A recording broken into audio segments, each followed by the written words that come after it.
जवाद की याद में जिसके इंतज़ार में मैं आज भी बैठी हूँ।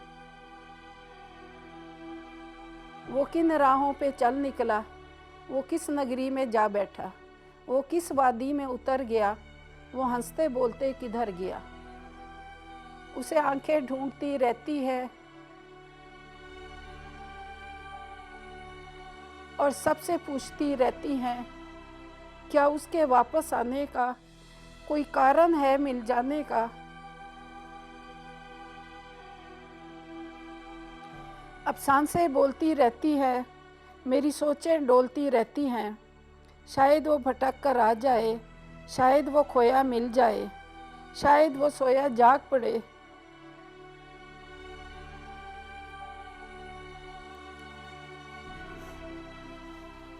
शायद वो रूठा मन जाए।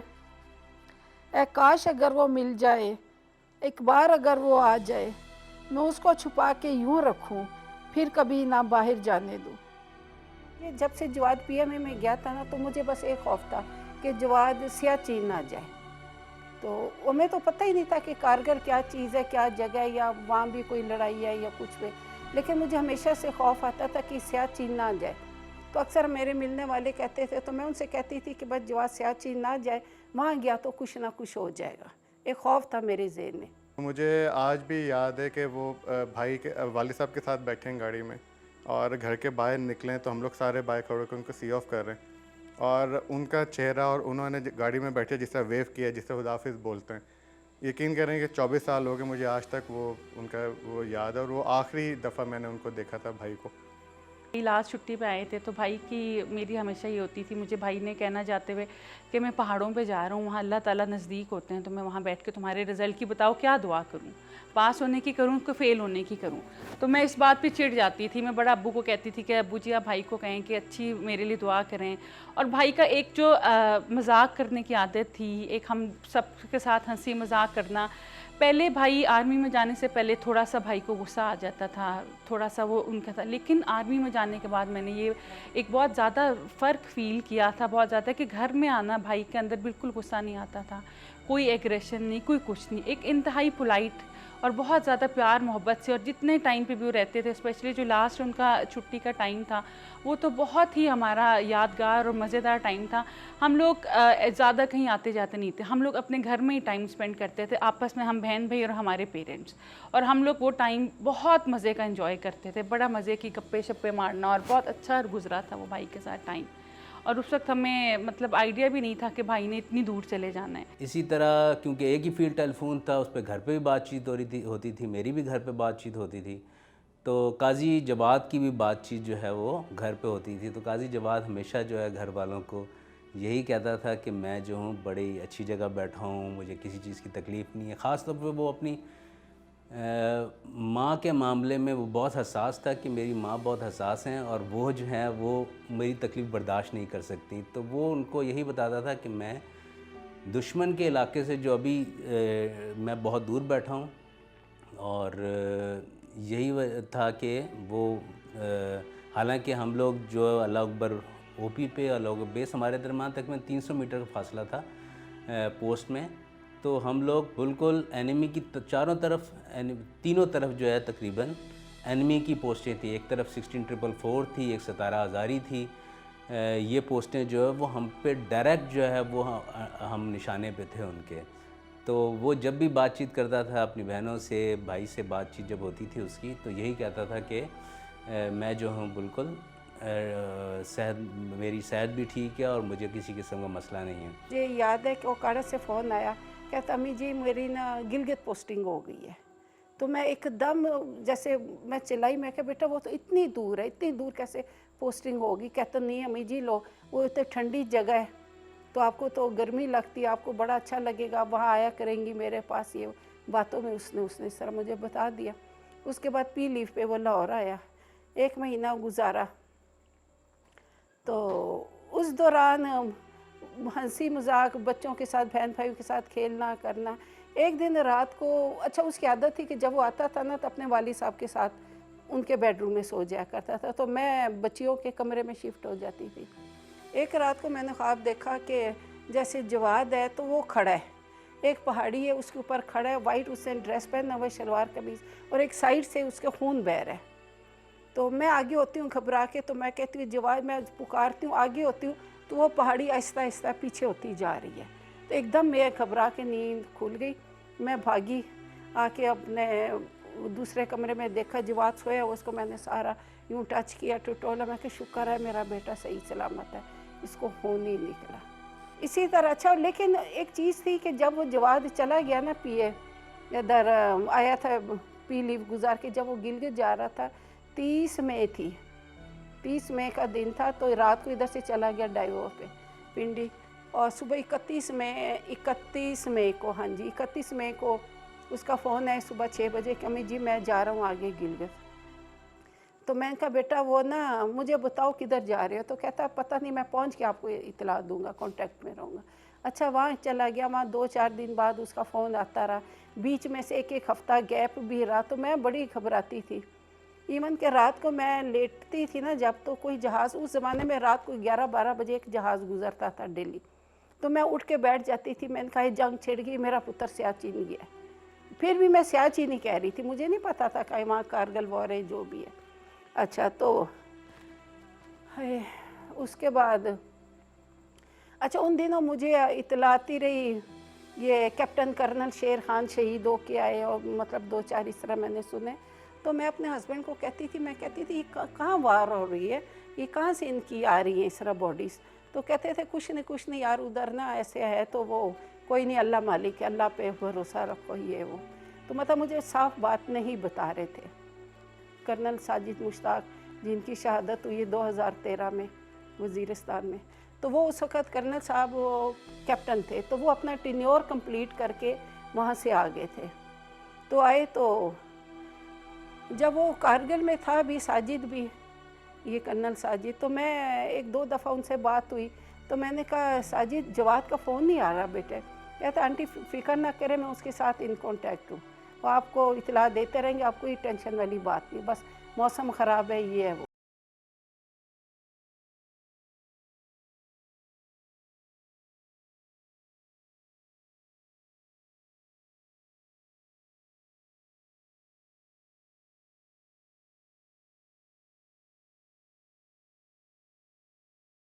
एक दफ़ा हमारे जो कमांडिंग ऑफिसर थे, उन्होंने कहा कि मैंने जो है वो इंडियन कमांडिंग ऑफिसर से कोई बातचीत करनी है, फ्लैग मीटिंग कह लें तो नहीं है, लेकिन वायरलेस पे मैंने बातचीत करनी है। तो वायरलेस पे बातचीत करने के लिए ऐसा करें कि हम वहाँ पे जो सबसे करीब पोस्ट है वो जाके एनिमी की पोस्ट पे जाके बताए कि इस फ्रिक्वेंसी पे, ख़ास फ्रिक्वेंसी थी 6000 फ्रिक्वेंसी पे जो है वो बात करनी है। तो मेरी पोस्ट भी थी और जवाद काजी जवाद की पोस्ट भी थी। तो काजी जवाद वॉलंटियर हो गए और उन्होंने कहा कि मैं जाता हूँ, एनिमी के करीब जाता हूँ और उनको मैं फ्रिक्वेंसी बताता हूँ। खालिद मुझसे पूछने लगे, खालिद यार ये इंडियन के हैं, तो इंडियन से ये 6000 को हिंदी में क्या कहते हैं? तो मैंने, क्योंकि वो क्रिकेट देखी हुई थी, तो वो तो 6-0-0-0 मैंने उसको बताया कि 6-0-0-0 कहते हैं, तो ये उनको जाके कहना तो वो समझ जाएंगे। तो वो गए, तो वहाँ पे बेसिकली फ़्लैग लेके जाना था, एक वाइट फ़्लैग। तो वाइट फ़्लैग उनके, हमारे पास वहाँ उस वक्त वाइट फ़्लैग तो मौजूद नहीं था। तो ये वो वायरलेस सेट के एंटीने के ऊपर जो है वो वाइट पार्का जैकेट लगाई गई और वो लीड करते हुए जो है वो वहाँ पे गए, एनिमी से बहुत करीब 100 मीटर के फासले पे जब चले गए। और फिर भी आवाज़, जब वो आवाज़ दे रहे थे तो वहाँ तक आवाज़ नहीं पहुँच रही थी। तो तकरीबन 60-70 फुट वो नीचे थे, हमारी पोस्ट नीचे थी और एनिमी की पोस्टें ऊपर थीं। तो वो बहुत करीब जाके फिर उन्होंने आवाज़ दी और फिर उनको बताया। बहुत ही डेयरिंग एक किस्म का था, क्योंकि किसी वक्त भी एनिमी का तो कोई पता नहीं था, क्योंकि दुश्मन का तो कुछ नहीं कह सकते कि वो किसी वक्त भी हथियार से फायर कर सकता था। इसी तरह कि बहुत ज़्यादा सीज़ फायर हुए भी अभी कुछ ही दिन हुए थे दुश्मन के साथ। तो दुश्मन की पोस्टों पे भी सफ़ेद झंडे लगे हुए थे, हमारी पोस्टों पे भी लगे हुए थे।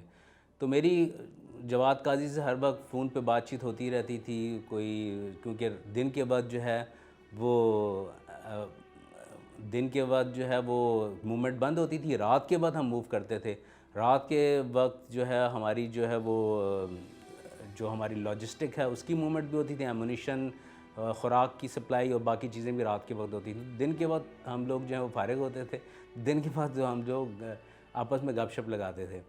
तो हम लोग इंडियन की पोस्टें जितनी भी थी इर्द गिर्द उन पर सफ़ेद झंडे लगे थे, हमारी पोस्ट पे भी लगे हुए थे और हम बातचीत कर रहे थे। मैं एक बोल्डर्स के साथ टेक लगा के, एक चट्टान के साथ टेक लगा के मैं जो है वो काजी जवाद से बातचीत कर रहा था, गपशप लगा रहे थे।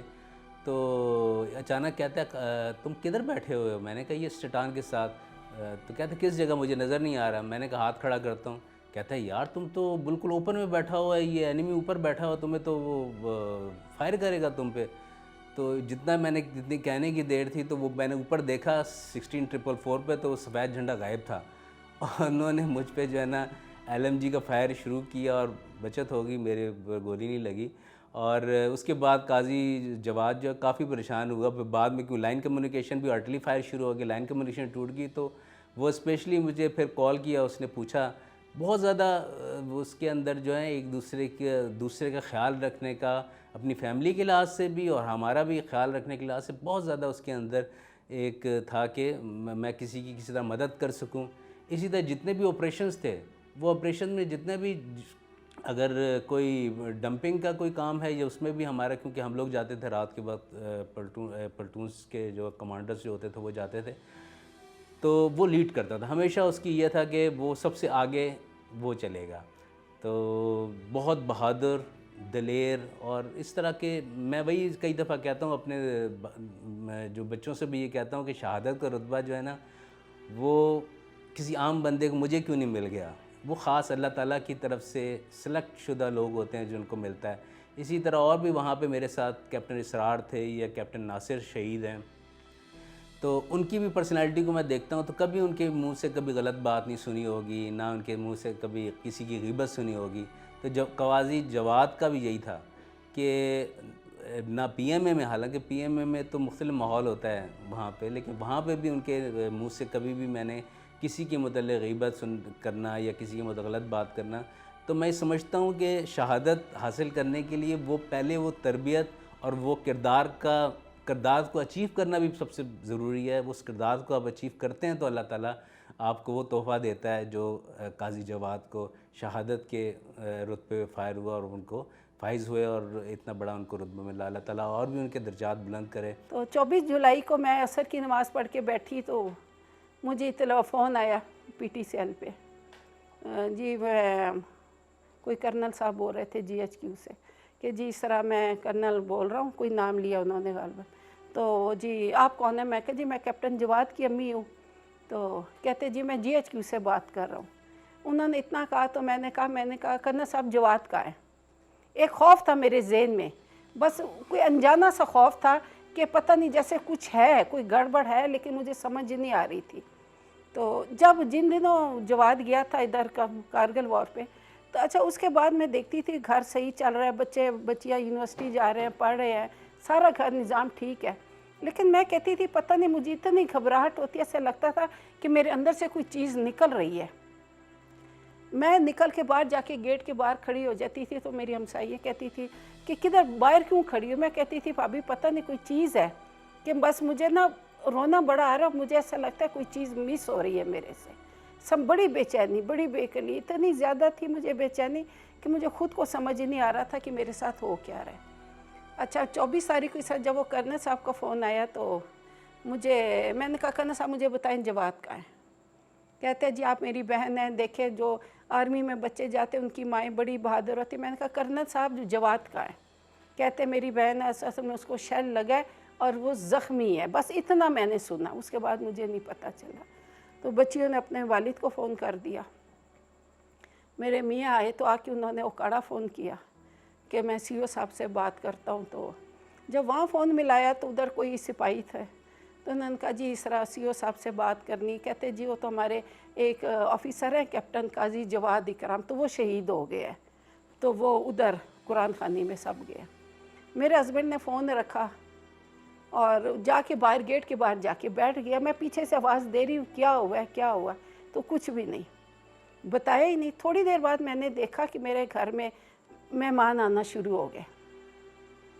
तो मैं रो रही साथ, तो मैं देख रही हूँ हर एक का चेहरा मैं देख रही हूँ कि इनको कैसे पता लगा कि जवाद शहीद हो गया, ना सॉरी जवाद ज़ख्मी है, मुझे तो ज़ख्मी का बताया गया था। तो मैंने कहा इनको कैसे पता लग रहा है कि जवाद ज़ख्मी है। जब भाई की हुई है शहादत की खबर आई और सारी चीज़ें हुई, मैं उस टाइम पे देख रहा था वालिद साहब को, उस टाइम पे भी बहुत हौसले में थे।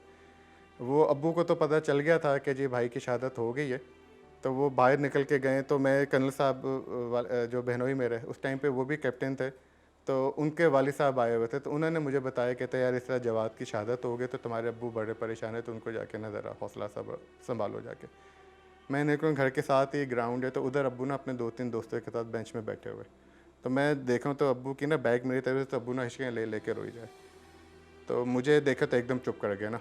तो अब्बू कहते यार वो कार दुआ करना, पंजाबी बोलते थे अब्बू हमारे साथ, कि दुआ करके भाई सही हो। मैंने अब्बू को कहा, मैं कहा मुझे पता चल गया। तो अब्बू ना मेरे गले लगे तो रोना शुरू हो गया। तो कहते यार माँ को नहीं बताना अभी। मैं पोस्ट अलाउबर ओपी पे था ना, ऑब्जर्वेशन पोस्ट पे था। मैं पोस्ट खाली करके, क्योंकि ये बेस पे थी, पोस्ट खाली करके नहीं जा सकता था। तो जब लाइन कम्युनिकेशन इस्टेब्लिश हुई तो सबसे पहले मुझे जवाद काजी का ही पता चला कि जवाद काजी जो है अब हमारे साथ मौजूद नहीं है। तो लेकिन जवाद काजी की डेड बॉडी देखने का बिल्कुल था कि मैं जाऊंगा और उनके देखूंगा और जनाजे में भी शिरकत करने का था, लेकिन डेफिनेटली मुझे एक ड्यूटी दी हुई थी, उस ड्यूटी को छोड़ के मैं नीचे नहीं आ सकता था। फिर तकरीबन मैं 1 हफ़्ते बाद जब नीचे आया तो उनकी जो खून शुदा जो उनकी जैकेट थी वो मुझे देखी मैंने उसको, तो मुझे वो सारा जो है ना याद आ गया, क्योंकि यही जैकेट पहन के वो जो है ना वो जब एनिमी के करीब गए थे और कई ऑपरेशन में गए थे तो वही जैकेट पहन के वो जाता था। तो फील्ड जैकेट थी तो खून ज़्यादा थी और उस पर जो है वो अर्टली फायर की वजह से स्प्लिंटर लगे हुए थे।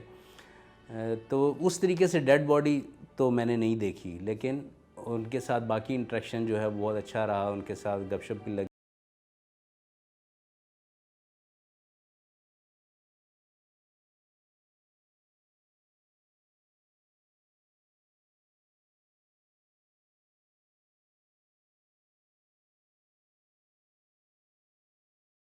हमारी बहुत ज़्यादा बीमार हो गई थी भाई की शहादत के बाद, क्योंकि कितना अरसा तो अम्मी लेटी रहती थी, रोती रहती थी, और फिर काफ़ी ज़्यादा बीमारियों में अम्मी को ऑब्वियसली अटैक किया था। अब्बू ये कि अब्बू भी बहुत परेशान डिस्टर्ब थे, लेकिन अब्बू थोड़ा स्ट्रॉन्ग थे। फिर अम्मी को हम लोग बहुत काउंसलिंग करना, समझाना, अम्मी को बताते रहना, और इस मौके पे मेरे ख्याल से शहादत के मौके पे एक अल्लाह की तरफ से बहुत हौसला मिलता है उन पेरेंट्स को जिनके बच्चे चले जाते हैं।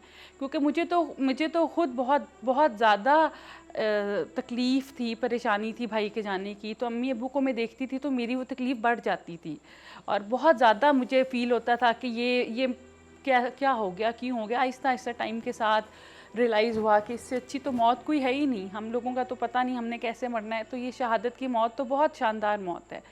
और अम्मी को संभालने में हम सब ने बहुत रोल किया, लेकिन अम्मी को अल्लाह ताला की तरफ से अम्मी अब्बू को बहुत हौसला होता था, हिम्मत होती थी। उसके बाद आर्मी वालों ने बहुत साथ दिया अम्मी अब्बू का, टिल आज तक दे रहे हैं।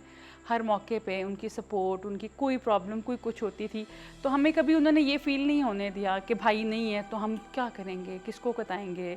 कोई ट्रीटमेंट के बारे में, किसी भी बारे में कोई भी अम्मी अब्बू को प्रॉब्लम होती है तो वो सेफली हो जाती है। जवाद के बाद मैं काफ़ी अरसा मतलब बीमार रही, तो मैं CMH में थी, तो मैं बैठी हुई थी, तो बड़ी मैं परेशान थी ना। तो मुझे डॉक्टर कहते थे कि आप इस सर्कल से अपने आप को निकाल ले बाहर, आप जो हरकत सोचती है, रोती है। तो बड़ा हौसला देते थे CMH के डॉक्टर्स भी है। तो मुझे ऐसा लगा कि मुझे या ना मुझे किसी ने जिस तरह प्यार किया मेरे मुँह पे, और आप यकीन करें कि वही खुशबू जवाद वाली, ऐसे लगा कि मेरे पास ही खड़ा है। तो मैं एकदम चीखी, मैं कहा डॉक्टर साहब जवाद इधर ही है। तो कहते आपको हम यही तो कहते वो आपके साथ है, आप क्यों रोती हैं। एहसास तो हर वक्त होता है, इवन कि मैं अभी भी रात को जब सोती हूँ, आप यकीन करें कि मुझे रात को लगता है कि मेरे कमरे में कोई बाकायदा फिर रहा है, और वही खुशबू आती है, वही सारा कुछ मुझे फ़ील होता है। और मैं कभी अगर घर में अकेली भी हूँ ना, तो मुझे फ़ील नहीं होता कि मैं अकेली हूँ। बिल्कुल भाई, तो जो शहीद है वो तो आपको कुरान पाक में लिखा हुआ है कि जी शहीद ज़िंदा होते हैं, उनका मुर्दा गुमान भी मत करो, हम उन्हें रिस्क देते हैं, तुम्हें इसका शऊर नहीं।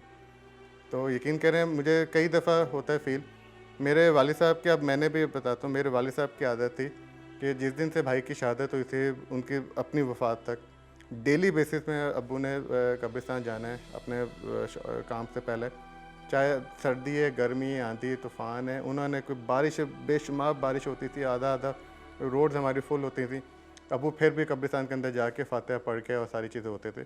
अब जब वालिद साहब की भी डेथ हुई है, मेरे भाई बहनोई और वालिद साहब तीनों के साथ साथ कब्रें, तो यकीन करें मैं भी डेली तो नहीं लेकिन ऑल्टरनेट डेज पे 2 दिन बाद 3 दिन बाद मैं जाता ज़रूर हूँ कब्रिस्तान में और फातिहा पढ़ता हूँ मैं तीनों के लिए। और यकीन करें कि भाई की मैं बात बताऊँ सॉरी, भाई की मैं बात बताऊँ तो कई दफ़ा इस तरह की मुश्किलात हुई हैं, स्पेशली अब्बू की डेथ के बाद। अब मेरे अपने बेटे हैं माशाल्लाह से 3 हैं, तीनों छोटे हैं, लेकिन यकीन करें घर पे वालदा हैं, बेगम है, वो हैं हाउस वाइफ्स हैं दोनों।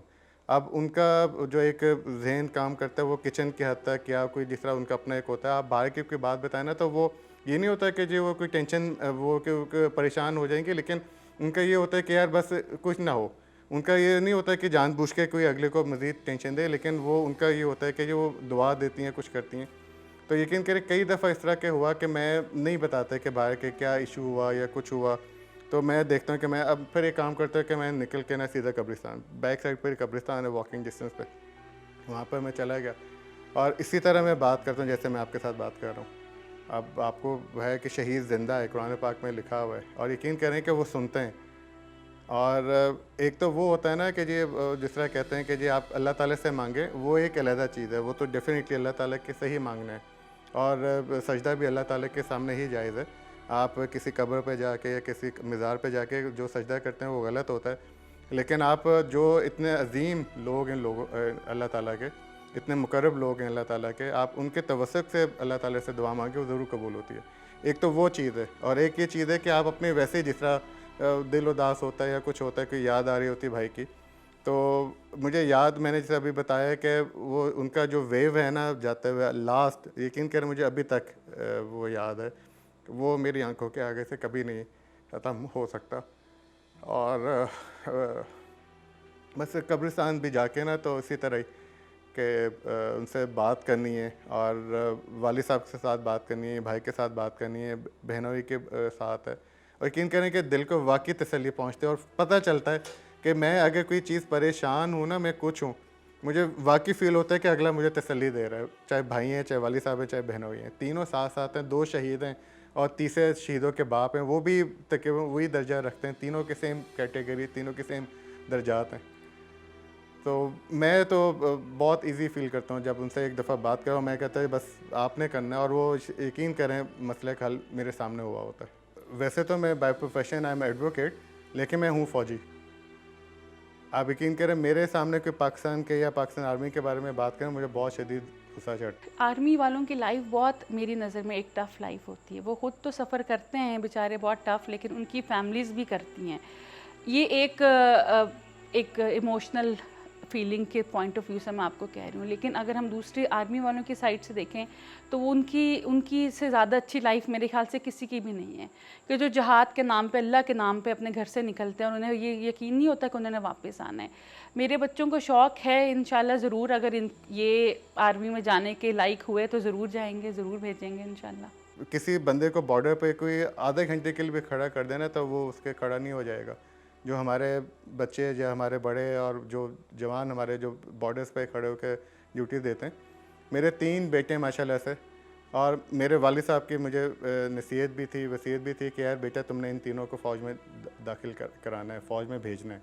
आप बिलीव करें कि अम्मी हमारी पिछले दिनों बीमार थी, तो हम एक डॉक्टर पे गए, तो वो उनको मैंने बताया किस तरह अम्मी का इलाज CMH से हुआ था। भाई का रेफरेंस जब आया तो उन्होंने सारी बुक्स, अपनी सारी फाइलें बंद करके उन्होंने इतना अच्छा रिस्पांस दिया, और इतनी अच्छी, इवन किसी को भी हम मिलें और किसी को पता चले कि हमारा ताल्लुक़ भाई से है, कैप्टन जवाद शहीद हमारे भाई हैं, तो बहुत ज़्यादा रिस्पेक्ट करते हैं, बहुत ज़्यादा रिस्पेक्ट देते हैं। और ये चीज़ तो मेरे ख़्याल से यही चीज़ हम लोगों को ज़िंदा रखे हुए, मेरे पेरेंट्स के लिए सपोर्ट के लिए बहुत अच्छा है। बहुत ज़्यादा इस चीज़ ने उनको सपोर्ट किया कि हर जगह, हर कहीं पे बहुत ज़्यादा इज़्ज़त और बहुत प्यार उनको मिला भाई की वजह से। मेरी भी पूरी कमिटमेंट इंशाल्लाह मैं अपने तीनों बेटों को फ़ौज में भेजूँगा, आगे जो मेरे अल्लाह को मंजूर। और मेरे आप देखें ना घर का इन्वायरमेंट किस तरह का है कि मेरे बच्चे जब भी मेरे साथ जाते हैं ना कैंट एरियाज़ में, वो चेक पोस्ट आती है और वो यकीन के गाड़ी के अंदर बैठ के सलूट कर रहे होते हैं और वो सारे फ़ौजी जो खड़े होते हैं वो सलूट कर रहे होते हैं। बहनों का जिनके भाई शहीद होते हैं, हमारा तो ये सोच के ही खून बहुत ज़्यादा बढ़ जाता है, खुशी का लेवल बहुत हाई हो जाता है कि जब हमें ये रियलाइज़ करते हैं कि इस मट्टी में, इस मुल्क की मट्टी में हमारे भाई का खून शामिल है। हमारे भाई ने इस मुल्क की खातिर कुर्बानी दी है, अपनी जान की कुर्बानी दी है, जो छोटी कुर्बानी नहीं होती। और उन सब बहनों के लिए, उन सब भाइयों के लिए मेरा यही पैगाम है कि हम लोग, हमारे भाई, हम लोगों के लिए एक फ़ख्र हैं, हम लोगों के लिए हम एक प्राउड फैमिलीज़ हैं और हमें इस चीज़ को आगे लेके चलना है, अपनी नेक्स्ट जनरेशन्स तक लेके चलना है कि हमारे भाइयों ने इस मुल्क के ऊपर अपनी जान कुर्बान